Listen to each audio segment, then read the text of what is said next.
নমস্কার বন্ধুরা, নতুন একটি রেসিপি নিয়ে আমি চলে এসেছি। পেঁপে দিয়ে আর মটরের ডাল দিয়ে আমি ধোকা বানাবো।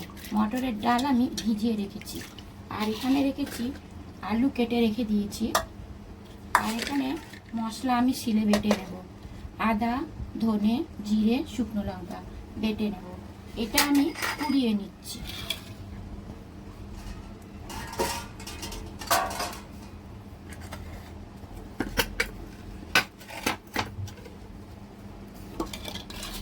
প্রথমে আমি পেঁপে কেটে নিচ্ছি। খোসাটা ভালো করে ছুলে আমি পুড়িয়ে নেব। পেঁপেটা ভালো করে জল দিয়ে ধুয়ে নেব।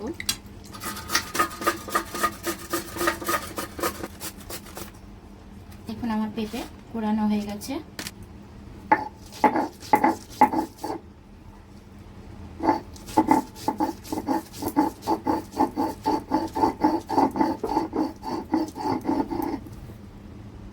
দেখুন আমার শিলে সব মশলা বাটা হয়ে গেছে। মশলা, ডাল, পেঁপে বাটা হয়ে গেছে। এবারে আমি একে মিশিয়ে নেব ভালো করে। প্রথমে দিচ্ছি নুন, সামান্য একটু চিনি দিচ্ছি, হলুদ দিচ্ছি, আর এখানে মশলা বেটে রেখেছি আমি অল্প অল্প করে দিয়ে দিচ্ছি। জিরে বাটা, অল্প একটু জিরে বাটা দিচ্ছি, ধনে বাটা দিচ্ছি, আদা বাটা দিচ্ছি, শুকনো লঙ্কা বাটা দিচ্ছি। দেখুন ভালো করে আমার মাখা হয়ে গেছে। ঢাকা দিয়ে রেখে দিচ্ছি। এরপর আমি উনানে কড়াটা বসিয়ে দিচ্ছি। কড়াটা বসিয়ে দিয়েছি। প্রথমে আমি কড়ায় সাদা তেল দিচ্ছি, শুকনো লঙ্কা ফোড়ন দিচ্ছি, তেজপাতা ফোড়ন দিচ্ছি, জিরে, সামান্য একটু হিং দিচ্ছি। এবারে বাটাগুলো দিয়ে দিচ্ছি।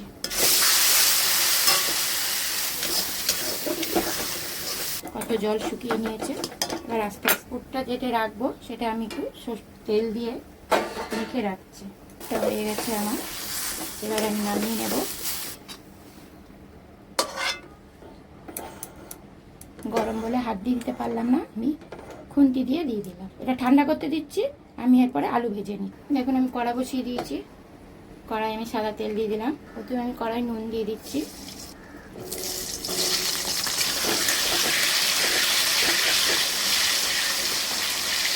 ওখানে আলুটা ভাজা হচ্ছে, আমি ওখানে কেটে নিই ধোকাগুলো। ধোকা আকারে আমি কেটে নিচ্ছি। ধোকার আকারে আমি কেটে নিচ্ছি। এখানে আমার আলু ভাজা হয়ে গেছে। তেল গরম হয়ে গেছে, আমি আস্তে আস্তে করে ছেড়ে দিচ্ছি। একদিকটা হয়ে গেছে, এবারে উল্টে দিচ্ছি। হয়ে এসছে।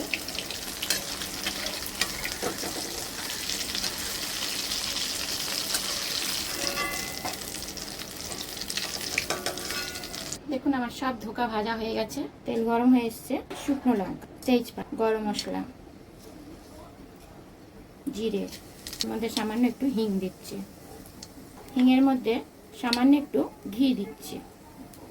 একটু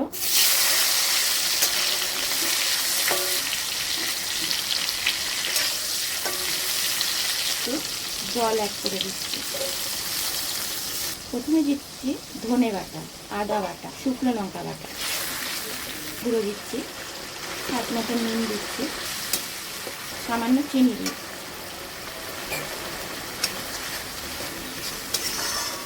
ভালো করে মশলাটা কষিয়ে নেব।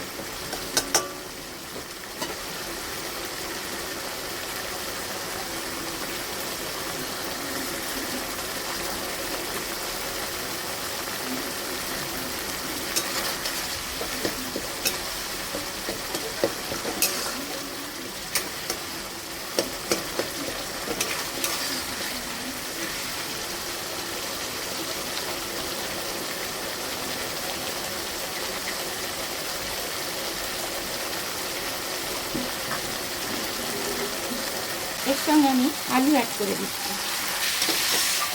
টমেটো সামান্য জল দিয়ে দিচ্ছি।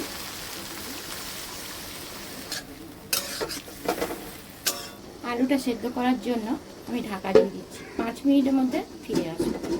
5 মিনিট হয়ে গেছে, আমি ফিরে এসেছি। ঢাকনাটা খুলে দিচ্ছি। কালার এসছে, আলুটাও সেদ্ধ হয়ে গেছে। হ্যাঁ, আলুও সেদ্ধ হয়ে এসছে। আর একটু ভালো করে কষাতে হবে। আর একটু সামান্য জল আমি অ্যাড করে দিচ্ছি। তো মশলাটা আর একটু কষবে। এবারে আমি জল অ্যাড করে দিচ্ছি। দেখুন আমার ফুটে উঠেছে।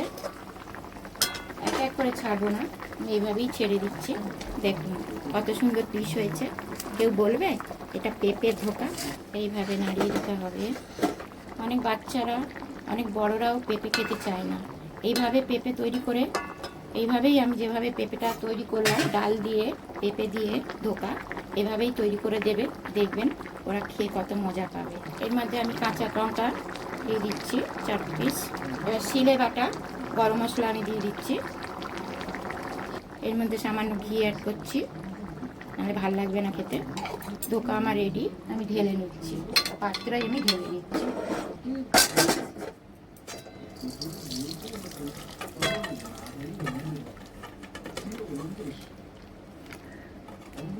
আমার রেসিপিটা শেষ, আমি এবারে টেস্ট করে দেখছি কেমন হলো ধোকার ডালনা। দেখি পেঁপের ধোকার ডালনা।